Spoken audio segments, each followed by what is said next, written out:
Yes. What's up, you filthy hyenas?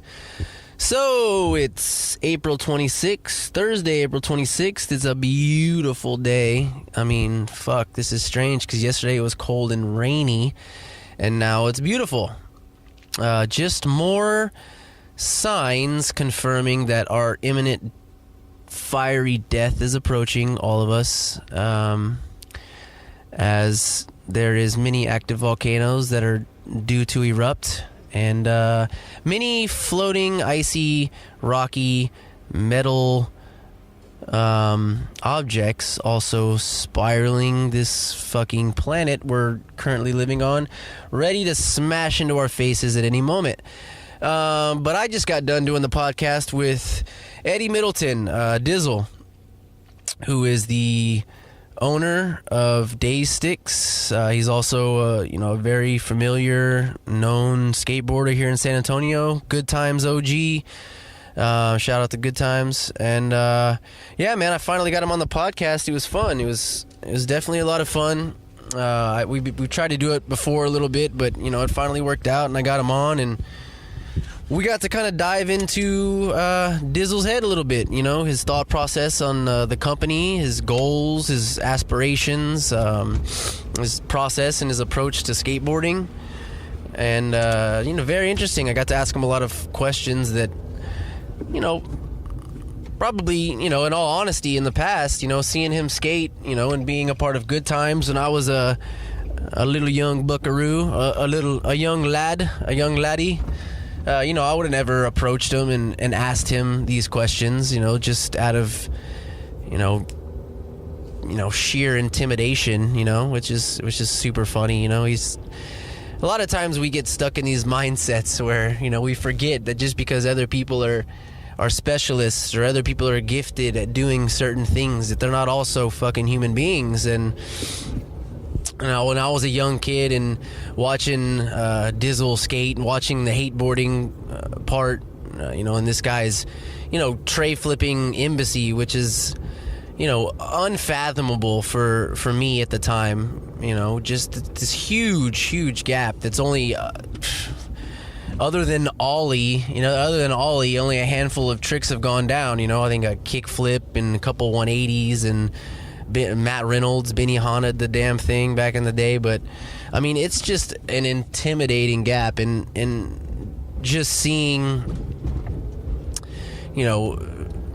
this, the progression of skateboarding at the time, when I was definitely more in it, and just seeing that this dude was, tray flipping down this giant thing was fucking incredible, And so that was definitely a question I wanted to ask him about for a long time, and the podcast, what's beautiful about this is it gave me the opportunity to kind of, sit him down and ask him about it, behind, a little bit of history behind the trick and what he thought about it. So, yeah, other than that, we get into a lot of cool things, and it's a great episode, and I know a lot of people are going to be hyped on it.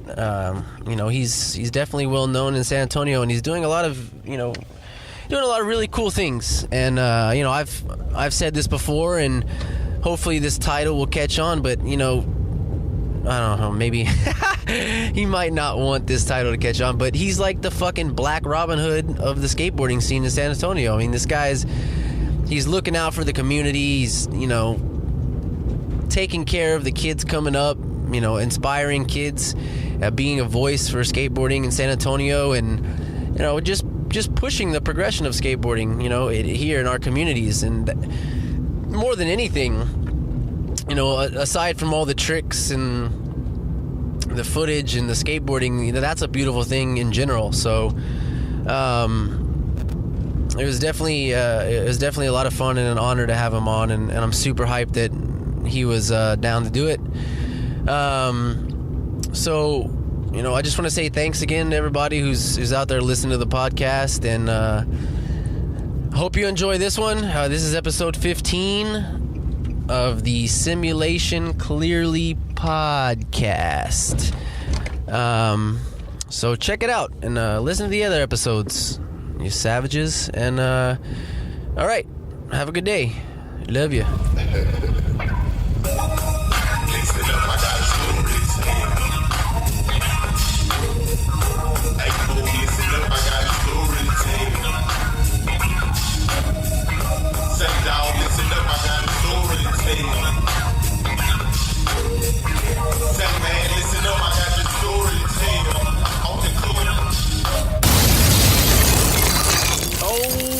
Three, two, one. Simulation Clearly Podcast, episode 15, and guess who's joining me? What it do? It's baby? Eddie Middleton, Dizzle. Dazestix mode, baby. This motherfucker has been doing this skateboarding thing for quite some time here in San Antonio, huh? Yes, sir. You're How long? So give some background information on how you started skateboarding. What got you into skateboarding? Where did you start? People want to know these kind of things. Well, the way I started, one of my homies, or a few of my homies, were skating down the street. I lived in Northampton off ep.15 in Converse, and my homies were skating down the street, and I was the only one that wasn't skating. So I asked them, I was like, hey, let me borrow a board. Did you say, hey, are black people allowed to skate too? One of my homies is black, so there was already a black skater. You're good there. then. As long as one did it before. I was already in the mix. He was already changing the culture. Hell yeah. So yeah, I started hopping on their board, and I was just borrowing it every day, and then it came to a point where I needed my own. So I eventually bought one or got one for Christmas or something, some cheap Walmart board. I got a Nash from Toys R Us when I first started. You remember Nash? Yeah. Those fucking were the rubber shit. wheels. I was hyped on one of those because mine was worse than that. That's how I learned It was how to do like tricks, it said man. extreme something. It was all plastic. With an X, just extreme. Yeah, it was. Oh, fucked It up. was all plastic. But after that, I got a mongoose. There you That's go. when I started kick flipping off picnic tables. Moving up in the and world, shit. moving up in the game. Yeah, but yeah, I pretty much started like that and started fucking, I guess, following them. Did you Never stopped. Did you feel like when you first started skating, you know, obviously it's for fun and it's about hanging out with your buddies and shit, but did you feel whenever you first started that you progressed at skateboarding at more of a rapid rate than other people? I don't think I did. It took me like 2 months to kickflip. Took me longer than that, bro. Yeah? I was doing varial flips before I could kickflip because I could do shove-its really good, so all I had to add was that little flick. So I learned how to varial flip before I ever could do a regular kickflip. I guess after the kickflip, I started learning pretty quick, but it's about that muscle memory. When you develop that, then everything kind of starts falling into place. Because I was doing a whole bunch of other sports, so I was already ready for it athletically. Don't want to be stereotypical here, but what was it? Black? You black playing basketball? Look, basketball, football, soccer. There you go. Like I was in all that shit when I was in Can school. you run like a motherfucker? I was in track too. There you go. Yep, long distance, so it worked out. Dude, when I was in middle school in 6th grade, I started track, and I was doing, you know, like they have the 400-meter relays where it's 4 dudes, each of them run 100 meters and pass off the baton to the next guy. That's the good shit. They wouldn't let me do that. White dude. I was 3 black dudes. I was the only white dude, and I was the dude that started this shit off. So it was up to me not to get blown out of the fucking water by everyone else that I was racing against, you know? First is like the most important. Yeah, because So you're they- setting the tone. They believed in you. Right. Or they wanted to see the white guy fall. The Wanna demise see of the white man fail. They want to see the fall of the white man. Like, fuck this guy. We got this. Yeah, that shit's hard though. Like, Yeah. it's But really hard. You know what? Where are all those guys now? Who knows? We ain't running fucking tracks anymore. I'm running trails, but not tracks. Running is hard. Fuck that. I know, man. Running is definitely hard, but I have to tell you, I do not enjoy running, but there's all these studies out now that people who implement cardiovascular exercise in their life, skateboarding is a tremendous cardiovascular exercise, Right. have lower levels of depression, anxiety, stress in their life Damn. because of all the chemicals that are released when you have that, whenever your heart rate, you keep your heart rate up for that long. So all these proteins that are released Right. that really help. Right. And fucking Probably helps not being fat also. yeah, that's and also not shoveling down fucking donuts in your face. That helps too. Yeah, I'm sure a whole bunch of skaters do it and don't gain any weight because. Well, I'm glad you brought that up because you've kind of implemented some stretching and rolling and functional exercises into your skateboarding. I don't play no more. Yeah. So what's your idea behind that? Why did you start implementing that into your skateboarding? Well, I just noticed a lot of the older guys were doing it. I started watching the older guys, and they were doing a lot of more healthier shit. And that's when I was like, yeah, I need to do that. Because if I want to skate forever, I'm already about to be 30. And if I want to skate forever, then I'm going to have to start this eventually. Because I already know that I get tired already, like, on random times. And I already know that my health was pretty bad when I was, like, I'd say, like, 6 years ago when I kind of almost fell off of skateboarding and was too busy getting fucked up. Yeah. And I think that I had a feeling that was going to affect my health also. So I was like, man, I need to stop. So eventually, and it started fucking up my teeth. Like all the bullshit was fucking up my teeth. So I was like, yeah, I need to start somewhere. So. Man, well, that's pretty cool that, you recognized some pattern in your life that you didn't see a positive outcome coming out of it. You didn't see the light at the end of the tunnel for the way that you were doing it. So you decided you wanted to take care of your body so you could protect what you like to do, what you love to do, skateboarding. Yeah, I have nothing else. Literally, like, if I didn't skate, then I would be a piece of shit. Nah, you'd be probably not. I'd be doing something. Doing something else. I'd be doing something, but it probably would have took me longer to get it back can all on. end any day anyways. A fucking asteroid could slam into our faces right now. We'd all be gone anyways, so. As long as I'm skating, doing a switch tail somewhere, I'll be straight. What if you're in the middle of doing something that you're super hyped on and then an asteroid just boom? I'd rather be doing something super hyped, doing something than doing nothing because sleeping. Yeah, because then sleeping I wouldn't mind that because I wouldn't notice. Maybe you're dreaming about skateboarding. That would kind of suck. That would suck. Like, I didn't do the trick. That fucking burning. But I would imagine like my last second in life, me looking up in the sky and then be like, oh shit, and then just die. And but if I'm skating, exactly, if I'm skating though, then I don't really notice it probably. In the mid manual. I see where you're going with this. You're gonna use skateboarding as a way to block out your infinite and ultimate fucking death. my death experience. Your fiery death. Yeah, pretty much. Like. So what do you? So back to how you're taking care of the body. What are you doing? You just making sure you're stretching, you're rolling. What kind of things are you doing? You're doing this before you go skateboarding just to get the body ready and prepare it. Yeah. So I read up on which everyone, I think all skaters should do this. Follow the daily push, and listen to them. What is that? What is the daily push? Daily push is like this Instagram account, and I think they do it on the barracks also, or it came from the barracks, or it comes out of the barracks, and it just tells you all the healthy stuff, like ways to cure a hot pocket, or just better ways to stretch, and all the random stuff that you like. Interviews with Nick Dompierre, which is a very, very good influence on being healthy and getting back into skateboarding, because he fucked his shit up, and now he's back on it and even stronger and bigger than ever. Like, yeah.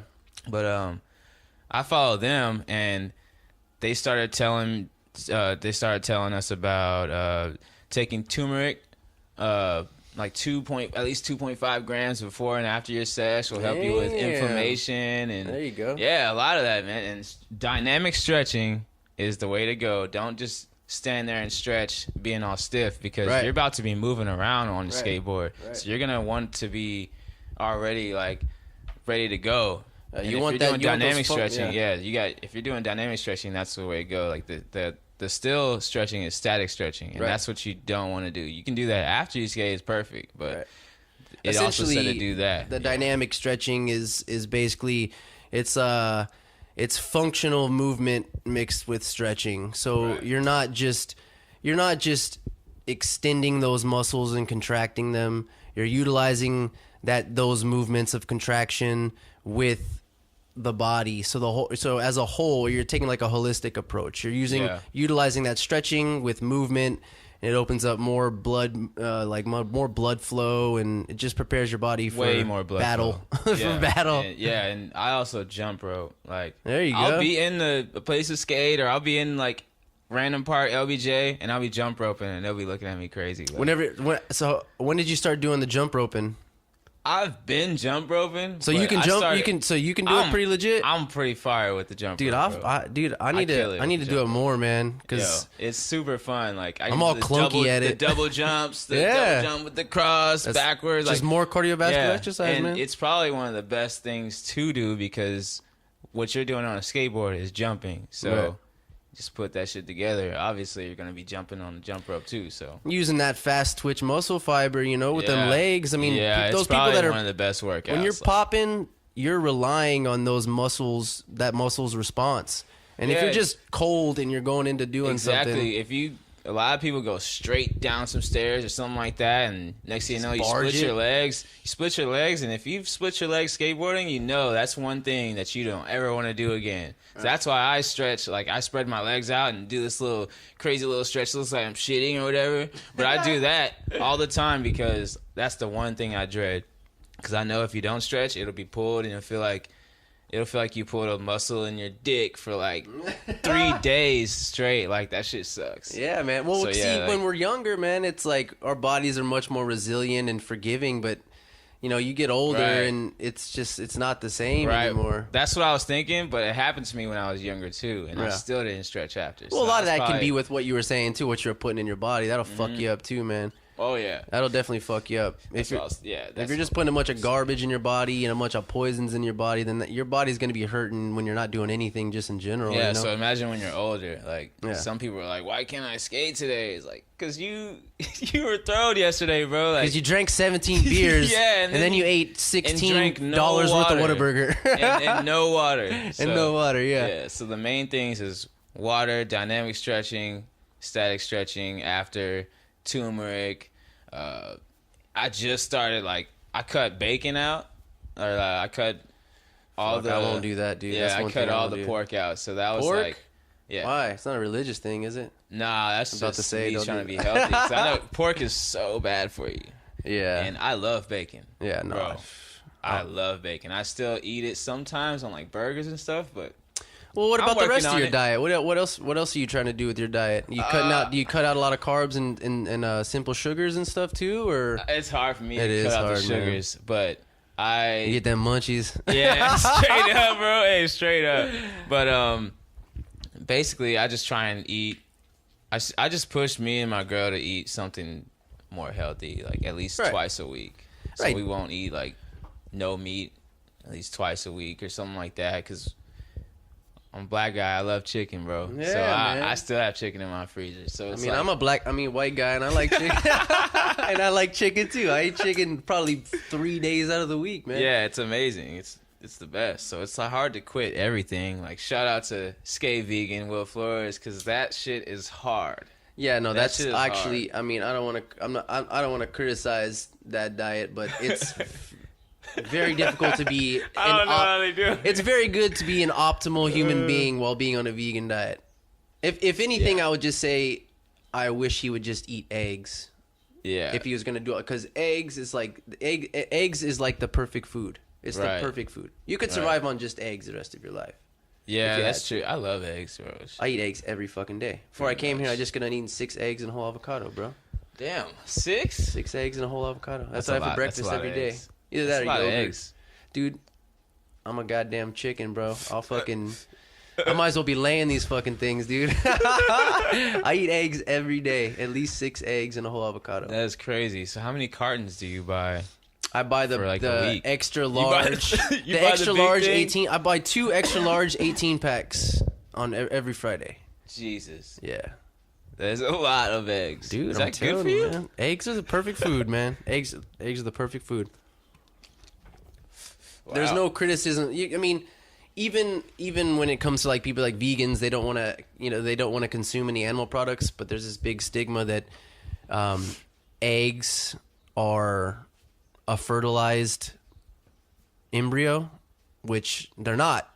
Actually, hens only lay one fertilized a couple fertilized eggs a week. So the rest of them are just nothing but pure food, you know? So you're not eating baby chickens.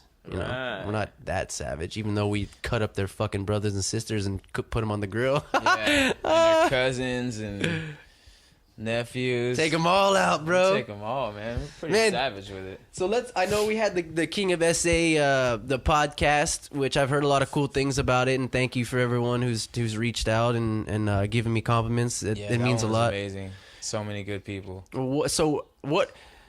Give us a little information on what you thought about the event. I mean, it was amazing. It was so much fun. There was so much good skateboarding. It was almost perfect. Yeah. If it didn't fuck up during the premieres, right? And I think it was a pretty good one because that was the last compared definitely to last bigger than year, last year. Oh my god, last year the ceremony was big, but that shit was twice as big. Right? Yeah. Because the place was twice as big and the promotion was twice as better. Mm-hmm. Like it was really good. But I'd say this one was. You can't get no better than that. Nah. If it's like that till every next single year, it's gonna be the shit. All I want to see is better skateboarding and just progression, more man. Skateboarding. Yeah, I don't even.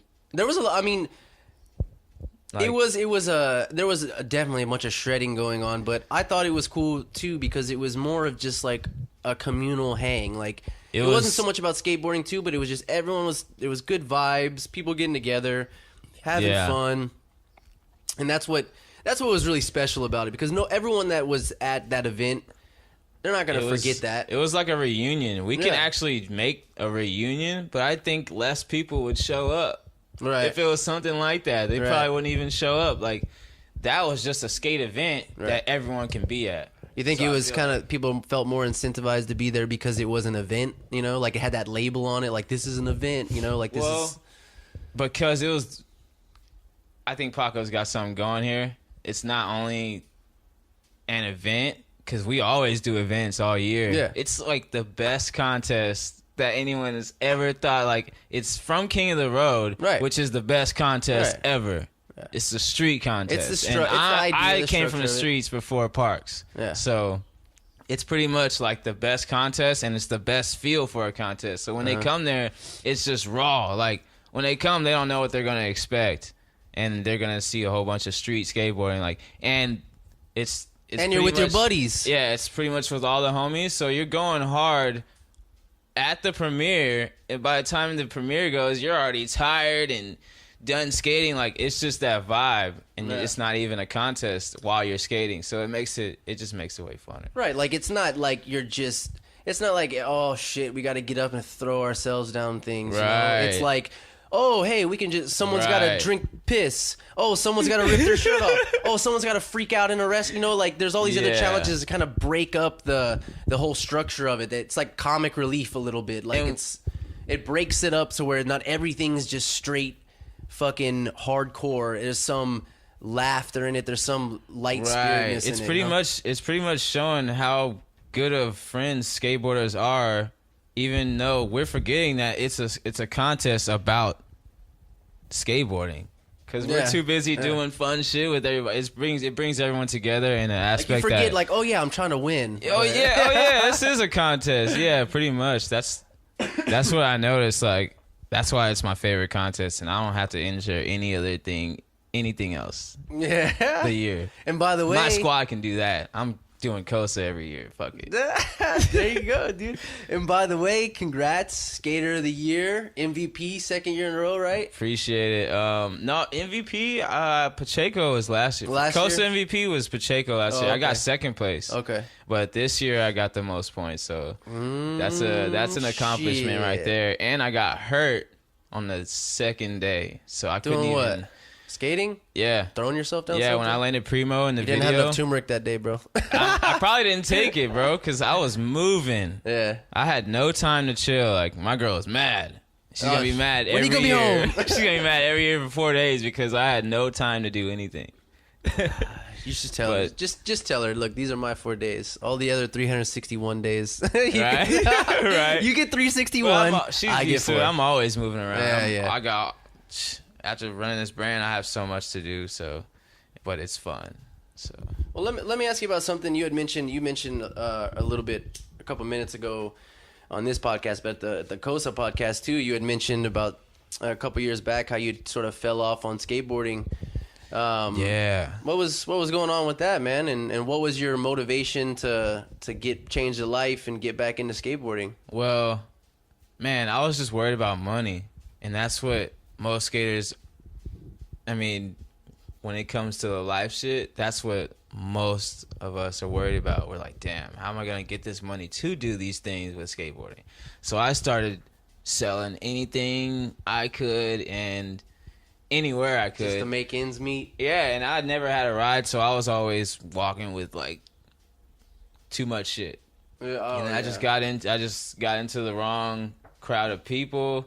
I was still skating. I was still skating every once in a while. Like, but it just I wasn't never the priority stopped. anymore. But yeah, I was just bullshitting though. Like, I would have fun in the front, and they'd be like, "Damn, you need to get in the streets." I'd be like, and Paco used to call me like, "Hey, let's go skate," and he would pick me up even though I didn't want to, and we'd go get a clip or something. That's a good friend right there. Shout out. He was holding me down when I was not trying to skate. So respect to him, and I barely realized it because, man, I was fucked up. I was in the wrong spot. But I think 3 or 4 years I could have been doing something with skateboarding and still going on these trips. Probably be in Cali, because that was my dream, was to go to Cali or whatever. Every skater's dream. Right. But instead, I was too busy trying to make money and trying to be baller of the year to do these things. But I was, obviously, when you're doing all that, you're not gonna be focused on just skateboarding. You're focused on everything else but that. Yeah, I lost the vision. I was more just trying to get money. And so this all kind of coincides with this health kick and taking care of your body and getting back into skateboarding. It was all just kind of a lifestyle change, huh? Yeah, because all that shit will catch up to you. Like, fuck yeah. Like, on top of that, it could have been worse. You could have got yourself in other kinds of trouble. Like that would have fucked you up for longer than years that you were. I had some crazy experiences with being locked up and all that. Like, I've had situations to where I was actually like locked up for something that I didn't even do, and it was my first streets time. Gonna eat you up, bro. Oh my god, I got an aggravated robbery charge. Oh Jesus Christ! When it had nothing to do with me. You were just around. I got indicted for it. So basically, someone found me in a lineup. Someone got shot and got robbed. Somehow found my picture in the lineup because it had to do with someone with the nickname Black and Eddie. That was their first name. So those they racist went around, fucks. These racist motherfuckers went online and chose. I think they put like 10 pictures usually in the lineups. God. And the dude pointed me out. They took my graduation picture from MySpace, cropped out the 2 white guys on the side of me, and used my graduation picture. At this time, I had braids. So all the people in the lineup had braids. They're like, yeah, the one with the braids. Dreads. Yeah, shit like that. So dude pointed me out. He was like, my lawyer told me this. He was like, apparently that's the guy. He's like, that's the guy. And I ended up getting a warrant for my arrest for aggravated robbery. And then, so I got arrested for possession of marijuana. And then they were like, you have a warrant. And I was like, no, I've never been arrested before. I was like, what are you talking about? And they're like, I don't know what it's for, but you have a warrant. Oh, and I was my like, God. It's like an episode of First 48 right now. Bro, it was even worse because I had no idea. Usually in First 48, they know what they did. So yeah, they're hiding for a reason. Yeah, so I get to the magistrate or whatever, and they tell me what it was, and they were like, aggravated robbery, your bail's like $6,000, and I had no idea what they were talking about. And I got on the phone with my mom. She was like, what are you in there for? And I was like, well, I got cows and weed. Like, I had to tell her that. Like, I fucked up. I'm sorry. Yeah. I smoke. All right, Yeah. She never knew about, but at this time, never got in trouble with weed. So the first time she found out was like, first hey, time I'm she found in jail out was big. And then she was like, for this plant. She was like, but what else? Why is it so? I told her how high my bond was. And she was like, why is it so high? And I had no idea. And the dude next to me was like, your charge is aggravated. I was like, aggravated something. And she was like, and he was like, aggravated robbery. The dude next to me was like, it was aggravated robbery. And I was like, oh. I was like, this guy next to me said it was aggravated robbery. This guy next to me? Hey, this dude next to me. And she was like, what? She was like, she blew up and she was like, "What were you doing?" I was like, "I don't know. This has nothing to do with me. I didn't do anything." Oh my god. So I'm in jail for 2 weeks, even though I could have been out that day, because when you get locked up, you get this PR bond, right? And you get out that day for like $16 or whatever it is. You pay like 10% of it. Or some shit. Yeah. So I didn't get out for 2 weeks, and I'm in jail with like all these older cats in there for super charges and child support. People that actually were fucking pistol whipping people. And they were older people. Yeah. So, you're good. So there was an older crowd. So it was kind of crazy because I was the youngest dude in there, and I'm locked up with all these guys, and they're like, "What'd you do?" I don't even know what I did. Like, I'm literally lost. I don't even know what I'm doing. That's super fucked up because you hear about stories like that happen where, about these kind of injustices that happen to people, especially, and I don't want to make really this happens. a racist thing, but for a lot of times it is a fucking racist thing. It about is. It black, is. they don't care, so they're not worried about ruining somebody else's life. So right. Whether they're how sure they are or not, they call out someone, falsely accuse somebody of something, and then it ends up, they don't even really think about the fact that you're sitting in fucking jail for 2 weeks with people you shouldn't be fucking sitting around. Yeah. Because you're a black man with all these other pictures of fucking black men. And they're like, oh, fuck, pick that dude right there. He looks like the guy. Bro, the situation is so messed up. Like, never would have saw this coming. Never saw it coming. So what came out of that? You obviously they found that you didn't do it. They right? dismissed it. Right. Wrongful imprisonment, and then I had to get it expunged. Sue those motherfuckers? They gave me they were supposed to expunge my record, and they never did. I guess they did, but it's still a shitload of money for you know that. what? I think they expunged it off my record, which is like wiped it all off clean, and they just let me out. I didn't get no money back or nothing like that. Like, they were just trying to tell me to hush by expunging it off my record. But what people don't know is you have to pay for that expungement to get completely off. So you have to go to court too. Yeah, and that's what I had to do. I saved up money, or my mom saved up money and helped me expunge this thing off my record. And it still pops up in certain situations. Yeah, you know why? Because expungement doesn't mean that it's wiped. It just means it just means that under a certain level, it like can't if they be brought run up. Your license or something like that, then it's not like cops have access to it. Right, they cops still have law access enforcement. to it. Yeah. It's just like if you got a job interview, it wouldn't say that you have aggravated assault felony under that. It wouldn't say that, but cops do.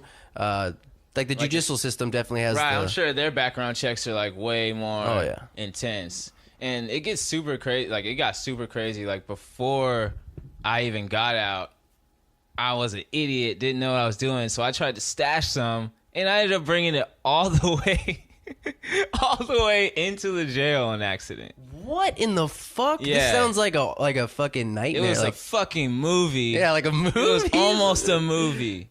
It's like an episode. Holy It should be on shit. Netflix. I should be in. Well, maybe somebody will hear this podcast and be like, "Man, we want to." They're gonna contact you. Right.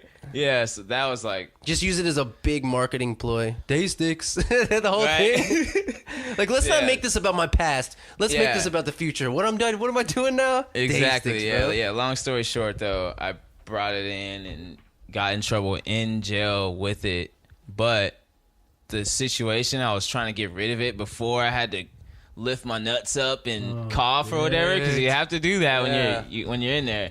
And before I could do that, you pretty much have nothing on you, so I had to get rid of it. So I started, and some guy was like, "Hey, you get these masks when you first get in there because you get this shot." And they Whoa! What? when you first get locked up, your first time getting locked up, they give you this shot so that you don't get sick. It's like some type of vaccination shot because it's so cold in there.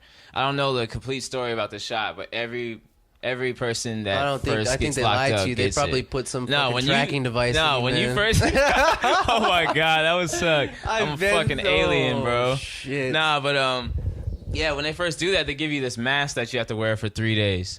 So. Whoa!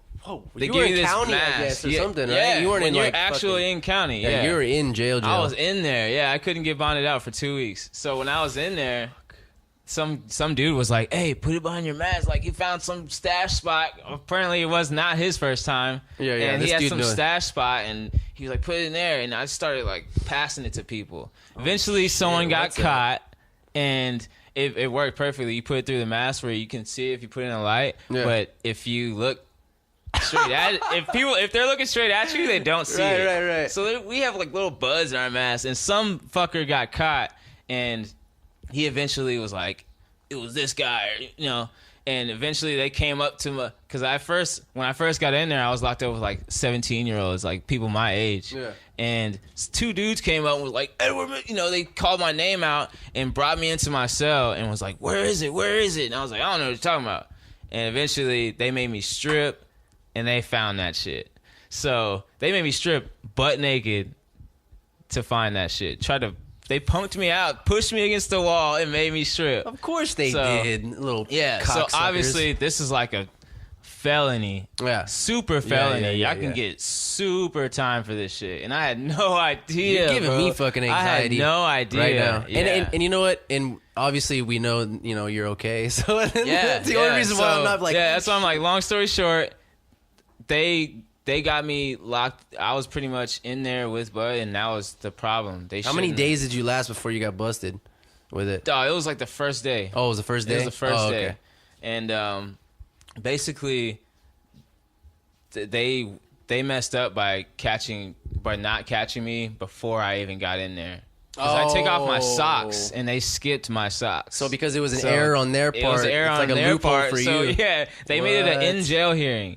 I had this little jail hearing with a judge, a random judge. Was the judge there or was it on a screen? Yeah, it was no, he was there. Oh shit. And it was an actual court hearing. And I ended up getting 30 days of lockdown, and I got bonded out. My 30 days of lockdown started on a Monday. I got bonded out the Friday before it started and never had to do it.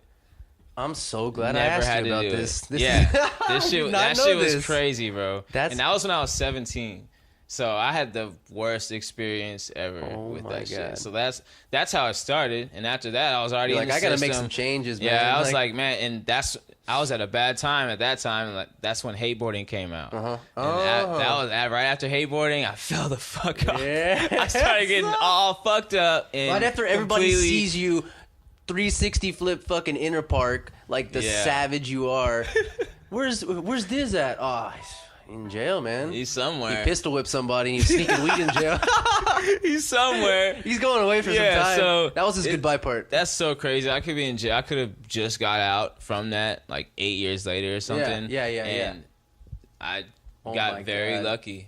Got very lucky. But I still skated even though when I was messing up all those years, I was still skating every other day. So I never completely fell off. But do you feel like your progression kind of was hindered by being sidetracked? Fuck yeah, man. I could have been way better. I mean, because fuck, man, you like tray flipped Inner Park, like Embassy, that fucking like, what the fuck were you thinking whenever you decided you wanted to roll up to that place and I wasn't, man. Flip and dip and land and roll away? I was with the Narborough crew. How does that, like, that thing is so big? Yeah, I ollied it. So I ollied it when I was like, I think 2 years before that. Yeah. Like 2 years before that, I ollied it. And I knew I could do something else on it, and I always jumped down. At that time, I was jumping down nothing but stairs. I was a stair guy. So at that time, I knew I could do something else on it, and we were just driving around. And I remember I was with Cody Puente. Shout out to Poontang, man. Shout out.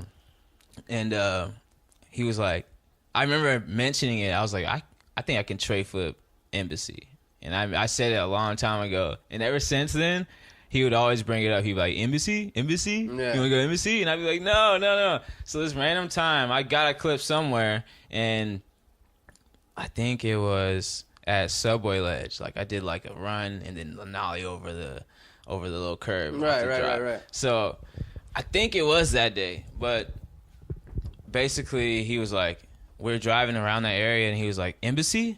And I was like, fuck it. Sort of feeling it? I was like, let's go. And he was like, for real? I was like, let's go. And we went, and I started jumping down, and I probably got it within like 30 minutes. You jumped down that thing for 30 minutes? Yeah, I was jumping down it for a minute, like at least 15 out of the 30, because I took a break. I took like a cigarette break because I was like, hold on, man. You should have took a cigarette break between each time you jumped down that thing. To be honest, I smoked a bowl and I smoked a cigarette, and then I was like, all right, started jumping down it again, got a few tries after that. I don't even remember the attempt. I barely remember the attempts. Never seen the B-sides. I think I've seen the bales like once. But I don't even remember it. Everybody knows, like, dude, anybody that stood on top of that gap, like, they know. Like, a lot of people know me for that trick, like that. Yeah, one trick. I mean, that's not a bad thing for people to know, for sure. Yeah, you know, yeah. But I'm hyped. I'm hyped that it got that big. Like, were you scared? No, I wasn't. I was not tripping on. I jumped down it before I even ollied it, so I felt. I knew how it felt. Yeah, I knew the impact and everything. And at that time, I was jumping down everything. Yeah. Like, that's all I was doing. I had no tech. I had no handrails. All I do was do. You were tech on flipping down gigantic fucking things? But that's all I had though. I was just doing flip tricks off of stairs, and that was I guess that was the one right there. I want to go back. I'm going to go back eventually. Was that an exclusive for the Simulation Clearly podcast? Yes, it is. God damn. Yeah, what are you thinking? Are you going to keep it to yourself or what? What are you thinking? I'm going to keep it to myself. Right. I'll tell you after. Cliffhanger. Yeah, I'll tell you after. Yeah, and I'm not going to tell any of you assholes. Most of the homies that I've talked to, they already know what I want to try. Okay. But because I always mention it. Cause if I know I want to do something, I'm going to mention it, and I'm not going to stop talking about it until I try it at least once. You know what else helps though too? Like what I did with this podcast is I was talking about doing a podcast for probably about a year before I ever did it, and I was just being a pussy, and I was just like, well, I don't know if I can, just fucking talking myself out of everything, you know, like we'd like our fucking minds do to us, you know, and then finally I was like, I told like two people, I was like, dude, I'm gonna start a podcast. And then after I told two people or like a couple people, I was like, well, now I can't just not do it because then they're gonna think I'm a pussy. So then I did that in like this like way to force myself to do it. Like I threw it out there. It's the same thing I did with like going to do the open mic stand-ups. I invited like Bussy and my friend Justin and a couple people like, hey, come with me to this open mic stand-up the first time I did it, so I couldn't puss out. Then I'd have to call them all and be like, hey, I'm not going anymore, you know? So I put the word out there so I would have to force myself to do it. And that's kind of helpful, man. Yeah. Like, if you put it out there in the universe, then there's far less of a chance you're going to back out on it, you know? Right, and that's pretty much with Puente, that's pretty much what happened. He kept mentioning it, and I was like, fuck it. Because he knew I can do it. Obviously, he had this feeling that I can do it. That is such a savage fucking trick to do down that gigantic thing, dude. Man, I got tray flips. Like, as soon as I learned them, I was shitty at tray flips when I first, like, for the first 6 months with them. I still couldn't land, like, a perfect tray flip. But I would land on a nose, kind of like a nose blunt. Mm-hmm. And ever since then, I was like, God, I hate this. Like, I would do it every single time. Every single time. I would do them all day. So I was like, I came to this point where I was like, I'm never going to stop doing this trick. So I literally never stopped. So I make sure I can do it downstairs whenever I want. Yeah, you got that, and you got it on transitions, all kinds of shit. That's kind of when you go to. And it's a fun trick. It's not even my favorite trick. I think my favorite trick's like an ollie north or something like. Something simple like that. We all could have guessed that. Right. You ever done like a nollie north down something? That's not kind of down. An odd trick. Not down. Nah. Samurai kick that. I leg did a out switch ollie north on the 5 stair for Kosa, but I think the only way is the regular one. Yeah. But I did that one down Embassy. Never got used. Oh, fun fact. No shit. Yeah, that was like one of the first tricks I did down it. How difficult would it be for you to do like a back 180 ollie north? I got those. You got those? I got those cool in my last part in that Commit for Days video that we put out. Uh-huh. I have one in there. I don't remember that. I did it down the Lee. It was real quick just because it was sketchy. Like, it wasn't sketchy, but the way I landed it, I was like, damn, I landed weird. Like, I came to almost a complete stop, and I was like, we'll just keep that one because it was just I just didn't want to do that trick again. I went there for something else. What about implementing that ollie north into like grind tricks and shit? I've done it. I see a lot of people do it with front boards. But I'm saying I don't like an Ollie North 50 on something. Ooh, that would be so you know scary, what? dude. Now I want to try like an Ollie North front feeble. Or something like that. Yeah. 'Cause I love front feebles. So like an Ollie North Yes. front feeble, that would look sick. Yes, you should definitely fucking I'll try that. I've done working like that an out. Ollie North 50 on like the little Jaws hover before. Oh, okay. And that's kind of weird, like Ollie North to 50. It Yeah, just that's what I'm feels saying. like- It's fucking strange for your body to make Yeah, those. it feels weird, but I think the Ollie North front feeble would be sick. I think we just think fucking. that might have to be the one. I think we just I made think a you plan. got me. Look, we got that. That's a banger to push out for the next part. And I was That's a thinking motivation. nose grind, but I think I might roll my ankle trying that. That one. sounds like That that sounds like a fucking Armageddon on your ankle. You're But just yeah, gonna- like that's front like an feeble sounds like asteroid the one. collision on your ankle. It's gonna just shatter. They're gonna blow up. yeah, dude. that could be a very bad look. I think the feeble is where it's at. So I'll Yeah, you try got that it. today. Next video part. I'll try it today. Yeah, try it out. We'll see how I'll try it down the OBJ rail or I want something. to fucking see it, dude. That'd be sick, man. I'll post I've it. never seen. I don't know. You watch. I'll skateboarding throw it on a the gram and then Yeah. just keep it. But I'll yeah. just keep it going from there. Keep people guessing though, man. Oh yeah. That's all they'll see is a little gram clip. One thing I did want to kind of touch on too, man, is what do you think about? I mean, obviously there's a big topic in today's society is marijuana, the use of marijuana, legalization of marijuana, whether it be recreational or medicinal. Obviously, Texas is not on top of it right now, but we're not gonna make this too much about I'm working the on political side of it. But as far as skateboarding goes, you know, marijuana and skateboarding have kind of had this symbiotic relationship, you know, as far back as skateboarding has gone. And what do you think? What do you think about the use of marijuana in skateboarding? I mean, are you using marijuana when you go out and try this big shit before you go out and skate? What's your idea on it, man? I think I'm lit on every single trick. Really? Every single trick that I've done, I am. And what lit. is that? And why? And so what is it? Something that does it slow things? Does it make everything acutely aware to you? Does it make everything easier, more calming? It calms me down, but it gives me the hype to jump down stuff and not really trip on it. Also, because Really? if I just wake up and go skate, I am not gonna be able to. The skate mind will that- wonder. Yeah, And the you'll- mind will wonder. But I can skate when I'm sober too. Like, don't Yeah. get me wrong, I can skate when I'm sober. But I don't know. I've always been smoking, so like me actually not smoking is actually me being uncomfortable. Like if I can't be comfortable and smoke where I'm at, like because smoking it calms me down. It helps me with a lot. Like I think a lot, so and it's hard for me to go to sleep sometimes. So I use it before I go to sleep.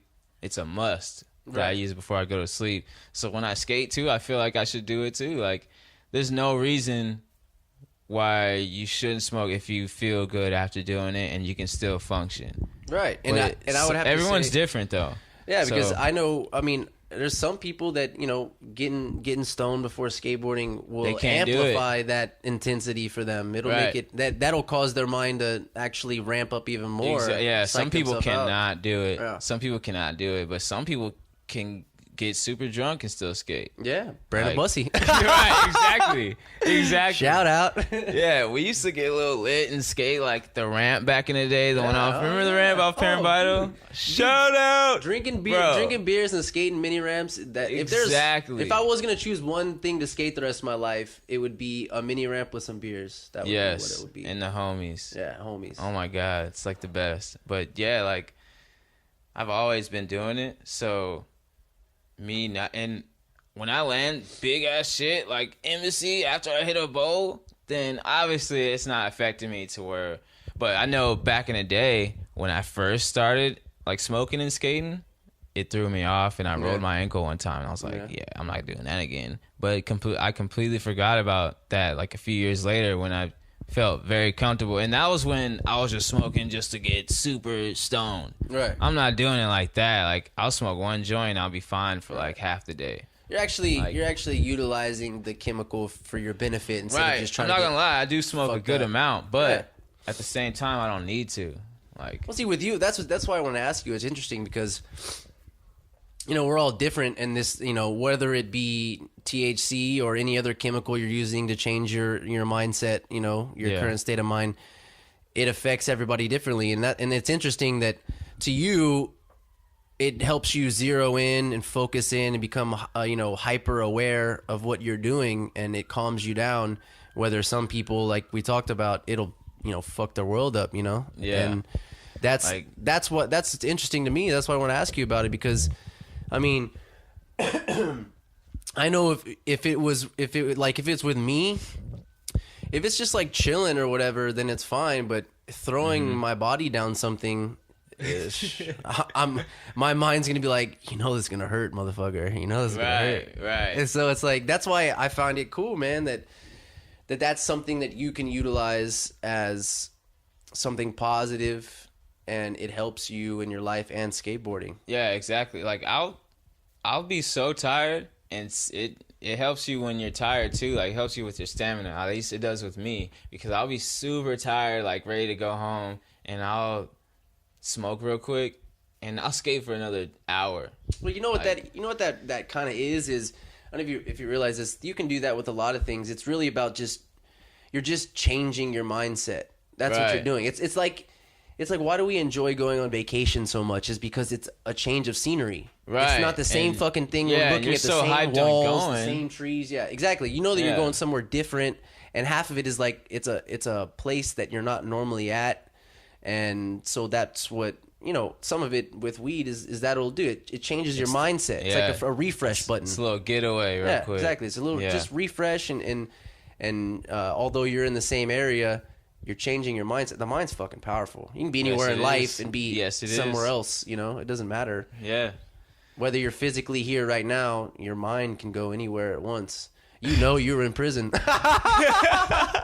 You're in jail, bro. You should know these things. Jesus. Yeah. It's the best, man. Well, that's good. I mean, I think, and it's a fucking goddamn plant, first of all, and that's not to belittle what it is. It's an amazing, powerful plant with so many properties, so many chemical compounds that are beneficial for so many things. And it's just kind of silly that we're in a world of adults telling other adults what they can't do. Right. Like, I'm a fucking adult. It's like, what are you doing, man? And if you think about it, God put this beautiful plant on this earth. Like, he literally put this on this earth, and he didn't put alcohol on this earth, but you're goddamn it's right the complete about that. Opposite with this, like. And we didn't fucking make marijuana in a fucking lab. It was here. Right. It was already here. It was here to be harvested. In order for it to keep going here, we have to get it from the earth. Like, we have to fight the white people. We have to We're fight a the white people. different turn with that. No, but yeah, it pretty much it's always been here, and in order for us to make different strains and all that, it has to come from the earth. Like, they have to get it from some random plant from the ground. So it's gonna be here forever. Alcohol might not, and hopefully it's not. Like, it's literally that bad for you. That's what's so funny is it's the complete opposite. How much more fucked up? Opposite. How much more fucked up you can be, and how much more terrible decisions you can make on alcohol compared to like marijuana is so funny to me. Like, it's dude, nobody's getting super stoned and smashing into fucking walls, like nobody's doing that. Right. But alcohol is that's powerful, man. That's some fucking powerful shit, man. It's ridiculous how the world works. It's ridiculous, but that's why I don't really like, once it's legal, my record's gonna look like nothing. So I'm gonna be super that's another hyped. thing that's gonna be weird is like, what do they do with all these things, like with changing people's records, criminal charges? What do they do with like jobs that are drug testing? What do they do with all those things? It's dumb. They're probably not gonna do anything but look at us a little bit differently. Right, it's gonna be like this in a good way. subculture. They're gonna Kinda be like it like, already is, they're gonna be like, well, he's not as bad a person as I think. Like, and that's exactly what people are gonna think. Oh yeah, remember that time I pictured that lineup? Sorry, bro, my bad. Right? They're gonna be like, hey man, and they're gonna only think about that once it happens. They're gonna still see us as some fucking potheads and whatever the fuck, criminals. Yeah, because it's still illegal, or it's still illegal. Like, they're gonna hate. We'll get there someday. But you know, it's with everything in life. Shit's gonna take time. Yeah, it's going down. And there's so many different people in the world. It's like you can't really worry about everything that's going on and everybody that's saying shit because you're just gonna drive yourself fucking crazy, man. Yeah. Speaking about people in the world, you gonna be a daddy soon, bro. Yeah, man. How does that feel? It feels good. But Yeah? I don't think Boy, right? Yeah, it's a boy. It's a boy. Little Dizzle. Little Diz. I don't think I have that complete like, oh, I'm super hyped feeling yet until it actually happens. Yeah, just wait till that morning that you wake up, or I don't know, however it goes, and when you're on the way to the hospital, just wait till the fucking those feelings surge through your body. Yeah, I've never fainted in my life. Like I've never, like when people talk about like they were standing up and then they don't remember they just fainted. Like I've never fainted before, but when I was standing in the waiting room and like I was minutes away from like this birth about to happen of my daughter, I looked at myself in the mirror and I'm already white as shit. I didn't think I could get whiter. I was like Casper in that fucking goddamn mirror. I was looking in the mirror and my face was so white. I almost fainted. And then as I stared in my own eyes in the mirror, like as I felt I was like gonna go out, like some lady's like, Mr. Gentry? And I'm like, yeah, it's time. And I'm like, okay, let's do this. Oh my god, yeah, it's fucking crazy. It's crazy. Man. It's like landing. It's like landing a trick that you've always dreamed about, thinking you can do, but never wanted to try it, just because it's that gnarly. Well, that feeling actually probably is when you see that little man or your little girl, whatever it is, your little baby come out and you're holding your child. It's like that's a strange feeling too, man. It's a strange feeling that you can be so attached to something you've never met instantaneously. Yeah, I don't think I'm ready. Nah, I'm ready. Nah, you're ready. It's easy. I don't think I'm ready to be. What I mean is, I don't think I'm ready to feel how hyped I'm gonna be. Yeah, you don't, because you don't know that feeling. Fucking hyped, yeah. Because you can't possibly know how you're gonna feel because you've never felt an experience like that. Right. And a lot of people try to talk like, oh, my kids, they're my life. It's like, yeah, shut the fuck up. I'm just saying, just in general, like these are feelings that you can't possibly understand because you've never been through them, Right. And then when you go through them, you're like, oh, what the fuck, man? Exactly. It's a special thing. You're never gonna know until it happens. Yeah. It's like, you're never going to know until you're never really going to know rolling away from that trick until you did it. And then you did it, Exactly. Same shit, man. It's going to be Bring the this same shit around, feeling, bro. but a different category. So it might be even more hyped than we think. So, yeah, all right. I'm hyped Well, on it, man. We're going to wrap this up in a sec, man. I did want to give you a chance what you think you got going on for the future with Dazestix. You got any plans? You transitioning to anything else? I know you're always on the hustle, so give us a little insight on what the future looks like for you, man. Man, I think we're gonna be worldwide with this. You should think like that, because I just see how all the other professionals skateboarders work. They're just a tight ass squad, right. And good skateboarding. That's all the people care about. So as long as we keep going and keep pushing it and taking it to different cities and states, then I think we're going to be everywhere. Everyone's going to fuck with us because we are exactly what skateboarding should be. Right. And it's, and man, that's a beautiful mindset, just because it can be overwhelming to think about the future and failure, especially a lot of people are scared to fail, but right. I've been I've been to as low as it can go. Yeah. So and now you have this mindset where it is attainable for you to speak on such high aspirations for what you want for the future. It's attainable, and you understand that it's attainable. It takes a lot of work, just like anything that's worth it takes a lot of work, man. Oh yeah, but it's so worth it. Like, and I'm having fun with it. Like, I push myself. Don't get me wrong. I push the squad. I push myself. Like, you can't be no little pussy trying to do this shit. Right, you gotta be on it. You gotta be on yourself and pushing yourself more than ever. Like, I literally, like, at least 1 week have tried to not pull one hammer, like tried to not to like go hard on a trick, but I'm like, nah, like, you're making goals. Not only do I want to do these tricks and I keep thinking about it, and if I don't do them, that I'm gonna regret it, because 10 years from now, I might not be able to jump down nothing. Yes, sir. So I'm doing as many tricks as possible until I can't, because life is short. Yeah, man. And you gotta get it in. That's exactly the mindset that you should have, man. It Gotta get it in. Yeah, you gotta just trust the process, you know, and you gotta know, like, you have the skills and the power and the intellect and the knowledge to do what you want to do. You're already doing it. It's just about, no matter how many times you stumble or how many times you fail, you just keep pushing that shit, and that's how you get to a level. Everybody fails, man. Yeah. And just being positive about it. That's the one of the most beautiful things about what you're doing, what Tim's doing, what Carlos is doing. It's this positive progression. Y'all are happy, y'all are friends, y'all are having fun, y'all are skating, you're pushing the levels of skateboarding. Right. Clearly the resurgence of skateboarding in San Antonio its origin in the last couple of years is coming from what y'all are doing. Nobody else is doing it ever since Good Times closed.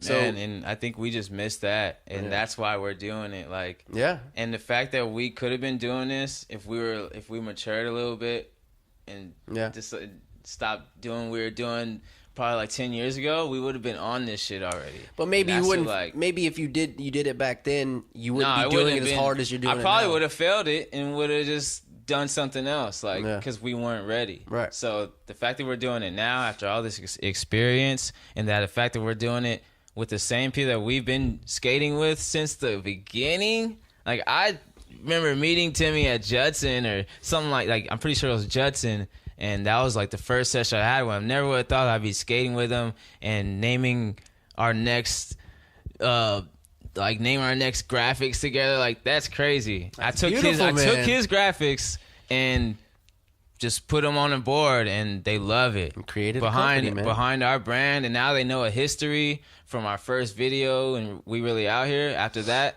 they know the history of us, and it's on the website. So that's what I get hyped about. When people hop on the website, I'm hoping they click that and just be like, damn, that's how they started. Animation's funny. Yeah, Paco killed it with that. That's really cool, now man. Paco's doing the events. Never would have seen Paco doing events. Like, I would have seen him skating and helping, like, being on the squad, like, putting parts out. But he's on a different level. Yeah. He's pretty much doing shit that he always thought that he could do, or like could help people do it better, pretty much. And he attributes his motivation to you and Tim and all. I mean, he said the same thing about you, on the podcast I did with him. He attributes it all to, the people that are pushing him, that are around him, Yeah, like without Timmy or Paco, this company probably wouldn't be that successful at all. Like, we're like damn Three Musketeers right now. Like, yeah, we're going hard, man, and it's so fun. Like, we're seeing the vibe. Like, we're seeing all the vibes that we're putting out, and we're like, damn, we could have been doing this for our city, and it's a nice feeling, man. Like, this shit is perfect. Hell yeah. Well, that's okay. Beautiful way to end the podcast, brother. Thanks so much for doing it. Hey, thank you, man. This shit was fun. Keep a lookout. Anything you want to plug? There's an Instagram or any, the company, whatever you got. Oh yeah. Daze Skateboards, the next company that you're gonna love. Follow us at Dazestix, Dazestix. Instagram, Twitter, and you can find us on search Daze Skateboards on Facebook. You will also find us. We're trying to be everywhere, baby. All right, they're going worldwide. Thanks so much for doing it, brother. Yes, sir.